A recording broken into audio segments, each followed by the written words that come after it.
Hello, hello. So happy Thursday. We are going to share this with a few people, get some invitations out because there are some awesome people that I love having join me on this adventure.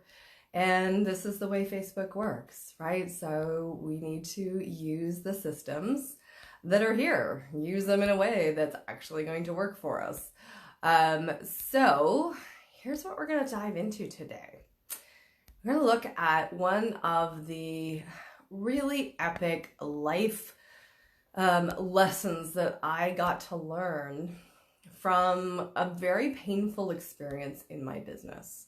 And, so this was a time when I was running my 7-figure business, the massage supply store and the clinics, and, going through something that was very challenging. And this is often why I end up, coaching and facilitating people who are higher earners, is because, I've been through a lot of these challenges myself. I understand what ends up coming up as you grow, as you step up into a bigger platform, as you have, more people that you are interacting with, more people that you're engaging with, and people on your team.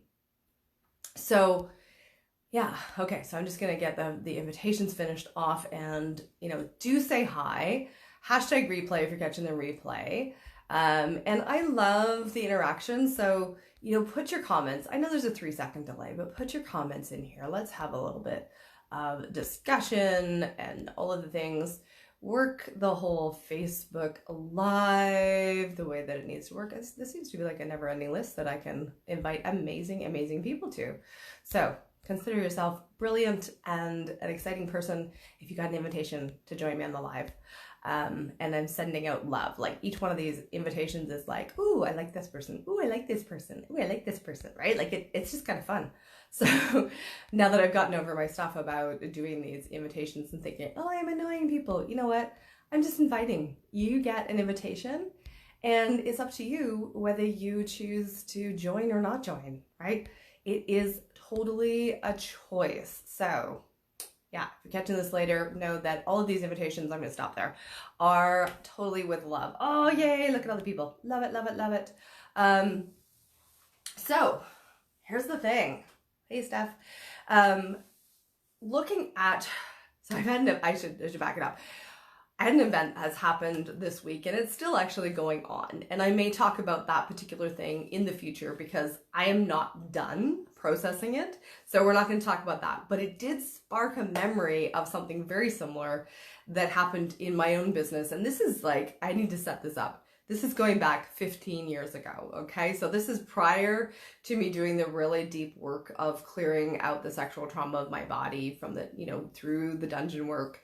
This is prior to me learning to become a dominatrix. This is prior to me really standing in my power and owning my shit. So when I tell you this story, I need you to have that in mind of who I was 15 years ago is nothing like how I show up and how I stand before you today.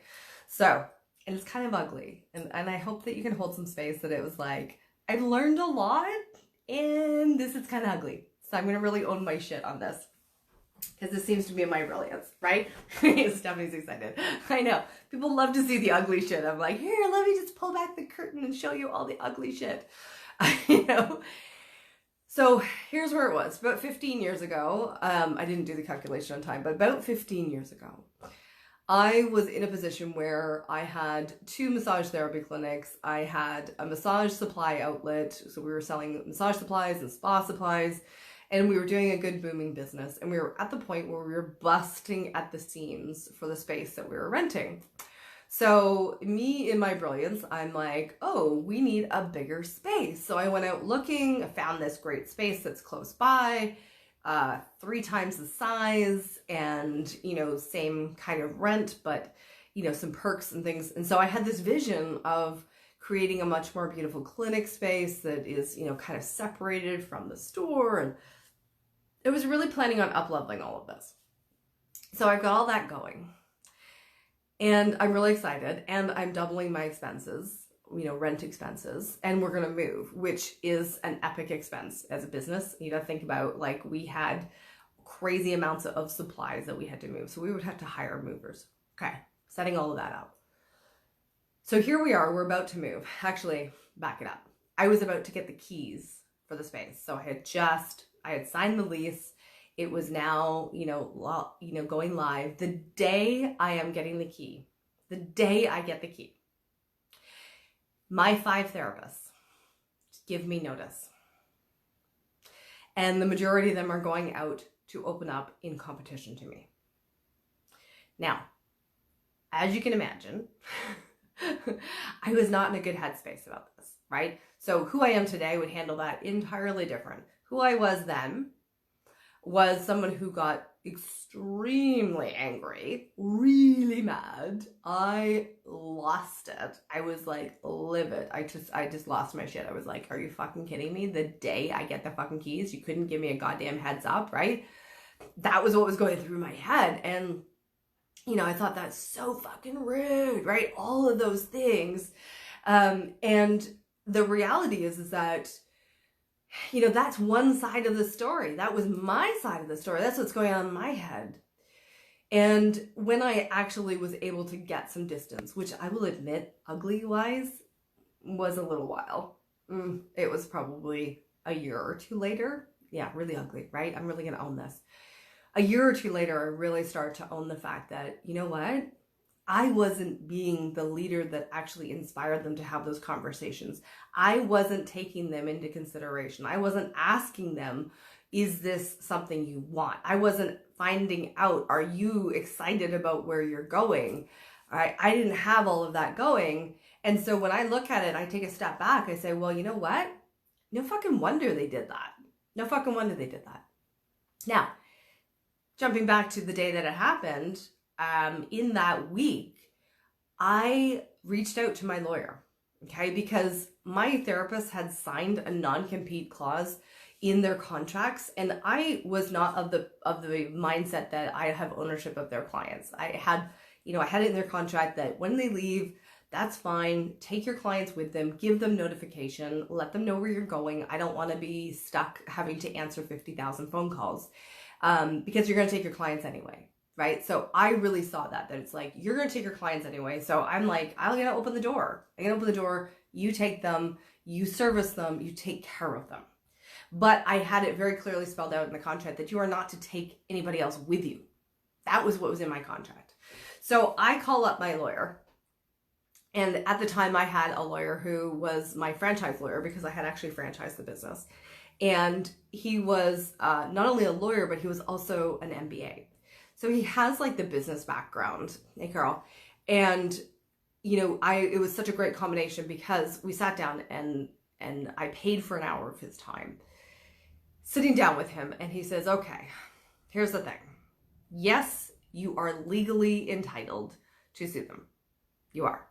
And yes, you 96% you will win. Okay. And you'll probably win somewhere between $10,000 and $20,000 for a judgment. And you'll probably spend $10,000 to get it done. And it will take a year, maybe 2 years, dragging through the court to do it. So he says, I know you're not going to want to hear this, but I highly recommend that what you do is move on. Put that time and energy into your business, grow your business, refocus. Take this time to refocus. I was so fucking mad at him. And at the same time, I got it. I was like, you're right, and I hate you. I hate you and I love you at the same time. I love the fact that he was willing to just really rein me in and call me on this piece and say, it's not going to work. Yes, you are entirely right. Yes, you are entirely in your, fully standing in your legal right to pursue this and to sue them and to win. But what's it worth?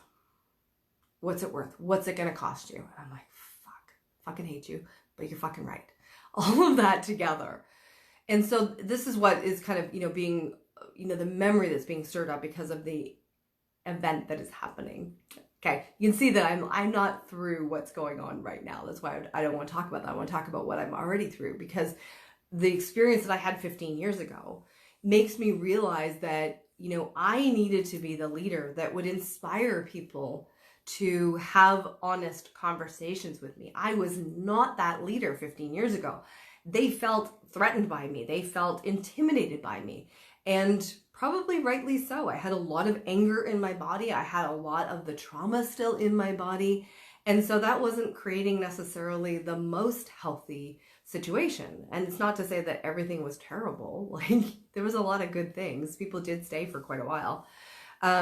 But when I got angry, I was very, very angry. And that was what was really dysfunctional. And I see this happening with business owners, is that you're right. You're right in your position. You're legally right. And what is it going to get you?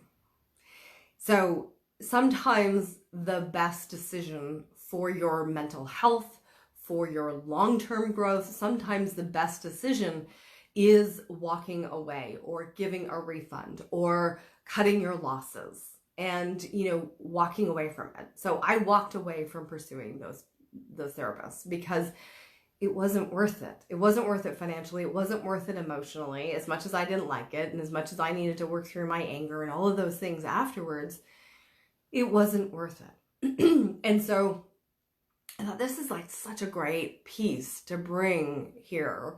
And, no matter what size of your business, but particularly when you start doing things like having employees, or you want to create programs that have facilitators, okay, really particularly with that. If you start having people under you who are certified, who are paying you money on a regular basis to, facilitate your programs, there is a whole hockey sock of like potential landmines that come up with this. And this is why it's so important for me that business owners stand in their inner dominatrix, do their inner work, actually dig in and, get real and fucking raw with who they are so that they can show up as leaders that inspire their people.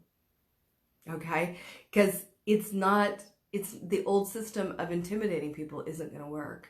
And with all of the new technology and where things are going, the rules have changed.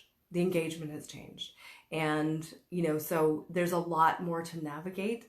And honestly, doing your own inner work makes a huge fucking difference in how you show up as a leader, how you handle things. And you have the potential to turn angry customers into raving fans if it's handled well. But handled not well, that angry customer now becomes the biggest pain in your fucking ass.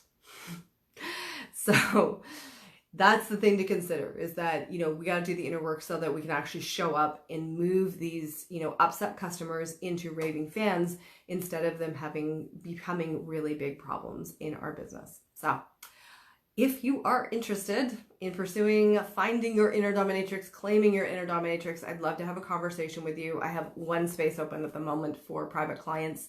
And then the other, I would just do a quick little plug. The Witch Wound group. If you haven't seen that, there is the 7-day live stream that's available. So the 7-day live stream group is called Clear Witch Wounds Open to Wealth. And I've also realized that it's really much more about the empowerment. So the 90-day program is clearing the witch wounds, authentic empowerment, so that you can move into the space of moving out the crap around wealth and status and power in your voice and all of those amazing things that got kind of fucked up around the times of the witch hunts. So I am super, super excited. And I know, having done this work on myself, this has created a huge step up in my being willing to just really fucking own my platform and be much more, just even more of a voice, even more like, it's just, if you've seen me, if you followed me for a while, I hope you're seeing that I am like standing way more in it. And I attribute a lot of this to, two things: clearing out the sexual trauma, and now clearing out the witch wounds has been phenomenal. So I would love, love, love, love, love to have you in that group with me. All right. Mwah. Have fun.